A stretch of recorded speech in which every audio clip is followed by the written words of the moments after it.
zaman olacak. Ya da yerimizde olunca Ahmet abiyle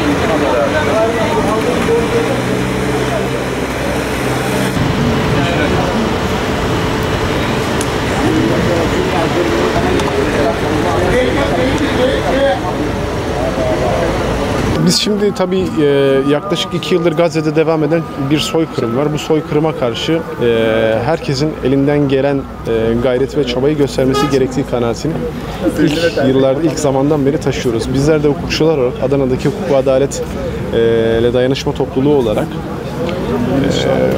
bir araya gelip bu konuyla alakalı bir basın açıklaması yapma ihtiyacı hissettik. Malumunuz olduğu üzere de dün değil ondan önceki gün Tunus'tan gemiler hareketlendiler. Şu anda Akdeniz açıklarında Gazze'deki ablukayı yarmak için, Gazze'deki ablukayı kırmak için Gazze'ye doğru yol alıyorlar. Fakat terör rejimi İsrail daha önce Medlin gemisi, Hanzala gemisi, küresel vicdan gemisine düzenlemiş olduğu saldırıları bu Sumut filosuna karşı da uygulayabilir. Yani kendisini zaten bu anlamda durdurabilecek herhangi bir uluslararası kuvvet mekanizması olmadığı için bu cürete, bu küstahlığa da yeniden soyunacaktır. Bizim açıkçası kendi devletimizden, Türkiye Cumhuriyeti Devleti'nden beklentimiz, bizim o gemilerde vatandaşlarımız var. O vatandaşlarımıza yönelik olası bir engellemeyi, olası bir Allah muhafaza buyursun yani Mavi Marmara'daki gibi, tabii biz bunu asla temenni etmiyoruz ama bir can kaybının olmasını Türkiye Cumhuriyeti Devleti engellemesi gerekiyor. Neticede orada bizim vatandaşlarımız var. Bu Gazze'deki ablukayı delmeye yönelik de küresel Smut filosunun kolektif bir şekilde bütün gemilerini oraya göndermesi açıkçası ablukaya karşı girişilen en ciddi bir gemi filosu harekatı olacaktır. Dolayısıyla biz de oradaki kardeşlerimizin bizden talepleri, biz her ne kadar denizde yol alıyorsak da sizler de karada yol alın. Biz onların sesi olmaya devam edeceğiz. Hukukçular olarak bu sürecin takipçisi olmaya devam edeceğiz.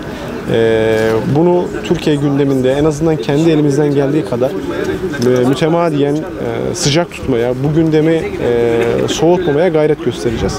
Onun için de bugün arkadaşlarımızla, avukat arkadaşlarımızla bir araya geldik. Bu basın toplantısını, bu basın açıklamasını icra ettik. Bizler hukukçular olarak buradaki basın toplantımızda olsun, okuduğumuz bildirgelerde olsun vurguladığımız noktamız uluslararası hukukun uygulanması ve korunması. Soykırım uluslararası bir suçtur. Her ülkede, her millette soykırım bir suç olarak tanımlanmıştır. Uluslararası İnsan Hakları Bildirgesi'nde yer alan insan hakkının korunmasına, insan onuruna yakışan bir şekilde insanlara davranılması gerektiğini biz her daim hukukçular olarak savunuyoruz. Bu nedenle Gazze'de yaşanan soykırım, bebeklerin, çocukların, annelerin çok zor durumda yaşamaları, onların öldürmelerini biz şiddetle kınıyoruz. Ve bu noktada dünya toplumundan, dünyadaki uluslararası kuruluşlardan, kurumlardan, hukuk düzleminde bu meselenin çözülmesini talep ediyoruz. Biz burada toplandık. Şu an küresel Sumut filosunda yapılacak herhangi bir saldırı veya herhangi bir durdurma girişiminin engellenmesini talep ediyoruz. Biz hukukçular olarak Gazze'de yaşanan dramın bir an önce sonlandırılmasını ve toplumsal düzenin yeniden sağlanmasını tüm dünyadan, tüm meslektaşlarımızın da bu konuda duyarlı olmasını talep ediyoruz. Adaletten temennimiz tabii ki burada bütün herkese eşit hukukun uygulanması. Dünyada da olsun, Gazze'de de olsun. Ancak karşımızda var olan soykırım suçu insanlar sessiz kaldıkça, dünya sessiz kaldıkça daha da artarak devam etmekte. Yani bu bir çifte standart olabilir mi? O konuda emin değilim.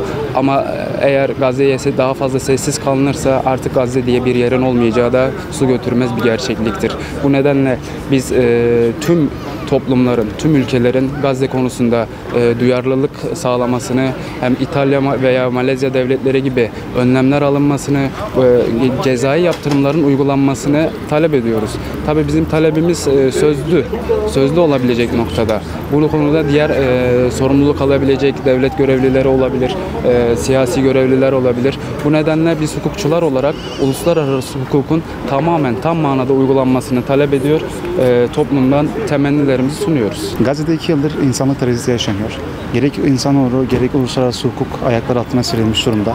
Gazze halkı bu 2 yıldır insanoğlunu ayakta tutmaya çalışıyor. Bugün Gazze şeridinde İsrail tarafından bir abluka söz konusu.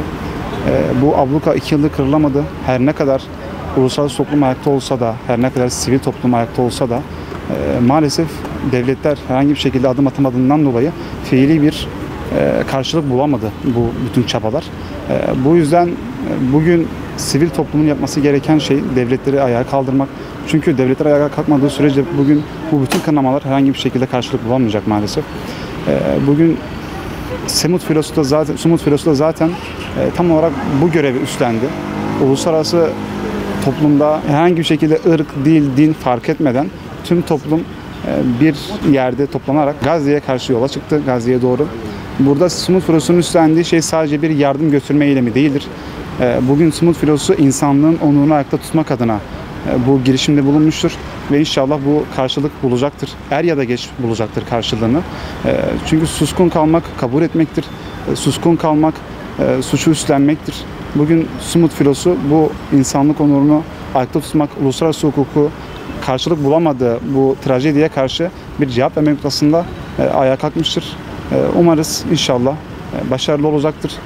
Sumut Filosu'nun uluslararası hukukun yapamadığı şeyi yapacağı kanaatindeyiz inşallah.